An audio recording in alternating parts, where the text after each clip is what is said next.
Chapter 3. At the end of 7 years from the day Adam had been separated from his wife Eve, Satan envied him, and when he saw Adam was separated from her, Satan strove to make him live with her again. Then Adam arose and went up above the cave of treasures, and continued to sleep there night by night. But every day, as soon as it was light, he came down to the cave to pray there, and to receive a blessing from it. But when it was evening, he went up on the top of the cave, where he slept by himself, fearing that Satan could overcome him, and he continued apart in this way for 39 days. Then, when Satan, the hater of all that is good, saw Adam alone, fasting and praying, he appeared unto him in the form of a beautiful woman, who came and stood in front of him in the night of the 40th day, and said to him, Adam, from the time you have dwelt in this cave, we have experienced great peace from you, and we have been comforted because of you. But now, Adam, that you have gone up over the roof of the cave to sleep, we have had doubts about you, and a great sorrow has come upon us because of your separation from Eve. Then again, when you are on the roof of this cave, your prayer is poured out, and your heart wanders from side to side. But when you were in the cave, your prayer was like fire gathered together.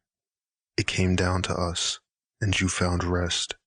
Then I also worried over your children who were separated from you, and my sorrow was great about the murder of your son Abel, because he was righteous, and over a righteous man everyone will grieve.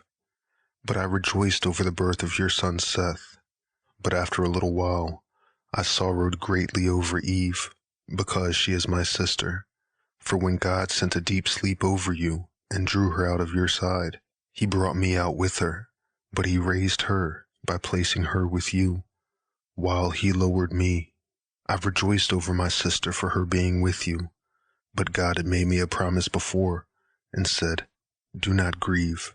When Adam is gone up on the roof of the cave of treasures, and is separated from Eve, his wife, I will send you to him, and you shall join yourself to him in marriage, and bear 5 children for him, as Eve gave him 5 children. And now look, God's promise to me is fulfilled, because it is he who has sent me to you for the wedding. Because if you wed me, I shall bear you finer and better children than those of Eve. You are still young. Do not end your youth in this world in sorrow. Spend the days of your youth in happiness and pleasure.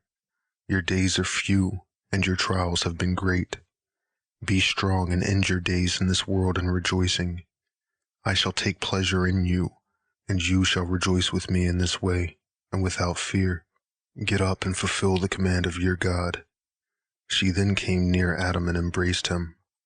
But when Adam saw that he was going to be overcome by her, he prayed to God with a fervent heart to deliver him from her. Then God sent his word to Adam, saying, Adam, that apparition's the one that promised you the Godhead and majesty. He does not intend good for you, but shows himself to you at one time in the form of a woman, and in another moment in the likeness of an angel, and on other occasions in the apparition of a serpent, and at another time in the semblance of a god.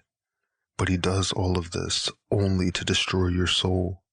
Adam, now that you understand this in your heart, you will see that I have delivered you many a time from his hands in order to show you that I am a merciful God. I wish you good, and I do not wish your ruin.